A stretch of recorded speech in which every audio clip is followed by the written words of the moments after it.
ಚಾರ್ಮಾಡಿ ಘಾಟಿ ಅಥವಾ ಘಟ್ಟ ದಕ್ಷಿಣ ಕನ್ನಡ ಜಿಲ್ಲೆ ಮತ್ತು ಚಿಕ್ಕಮಗಳೂರು ಜಿಲ್ಲೆಗಳ ಗಡಿಗಳಲ್ಲಿ ಹೊಂದಿಕೊಂಡಿದ್ದು ಪಶ್ಚಿಮ ಘಟ್ಟಗಳ ಸಾಲಿನಲ್ಲಿ ಇವು ಬರುತ್ತವೆ.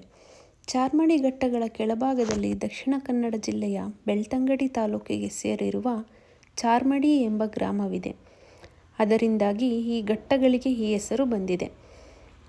ದಕ್ಷಿಣ ಕನ್ನಡ ಜಿಲ್ಲೆ ಮತ್ತು ಚಿಕ್ಕಮಗಳೂರು ಜಿಲ್ಲೆಗಳನ್ನು ಬೆಸೆಯುವ ಮುಖ್ಯ ರಸ್ತೆಯೊಂದು ಚಾರ್ಮಾಡಿ ಘಟ್ಟದಲ್ಲಿ ಹಾದು ಹೋಗಿದೆ. ಇಲ್ಲಿ ಎತ್ತರವಾದ ಬೆಟ್ಟ ಗುಡ್ಡ, ಆಳವಾದ ಕಣಿವೆ ಪ್ರಪಾತ, ದಟ್ಟ ಕಾಡು, ಅಸಂಖ್ಯಾತ ಜಲಪಾತಗಳು, ವನ್ಯ ಮೃಗಗಳು, ಹತ್ತಾರು ಜರಿ ತೊರೆ, ಅಪರೂಪವಾದ ಹುಲ್ಲುಗಾವಲುಗಳನ್ನು ಕಾಣಬಹುದು.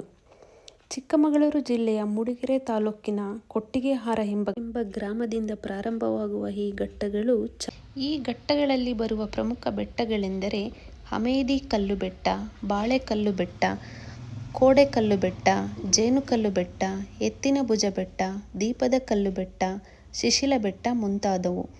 ಇಲ್ಲಿರುವ ಜಲಪಾತಗಳೆಂದರೆ ಆಲೇಕಾನ್ ಜಲಪಾತ, ಜೇನುಕಲ್ಲು ಜಲಪಾತ, ಕಲ್ಲರ್ಬಿ ಜಲಪಾತ, ಅಕ್ಕಿಕಲ್ಲು ಜಲಪಾತ, ಆನಡ್ಕ ಜಲಪಾತ ಮುಂತಾದವು. ಕೊಟ್ಟಿಗೆಹಾರದಿಂದ ಸ್ವಲ್ಪ ದೂರದಲ್ಲಿ ಒಂದು ಸಣ್ಣ ಗುಡ್ಡದ ಮೇಲೆ ಮಲೆಯ ಮಾರುತ ಎಂಬ ಅತಿಥಿ ಗೃಹವನ್ನು ಅರಣ್ಯ ಇಲಾಖೆಯವರು ನಿರ್ಮಿಸಿದ್ದಾರೆ. ಇದನ್ನು ದಂತಚೋರ ನರಹಂತಕ ವೀರಪ್ಪನ್ ವಿರುದ್ಧದ ಕಾರ್ಯಾಚರಣೆಯಲ್ಲಿ ತಮ್ಮ ಪ್ರಾಣವನ್ನು ತೊರೆದ ಅರಣ್ಯ ಇಲಾಖೆಯ ಅಧಿಕಾರಿ ದಿವಂಗತ ಶ್ರೀನಿವಾಸ ಅವರ ನೆನಪಿಗಾಗಿ ನಿರ್ಮಿಸಲಾಗಿದೆ. ಈ ಅತಿಥಿ ಗೃಹದಿಂದ ಚಾರ್ಮಾಡಿ ಘಟ್ಟದ ಸಂಪೂರ್ಣ ಚಿತ್ರಣ ನೋಡಬಹುದು.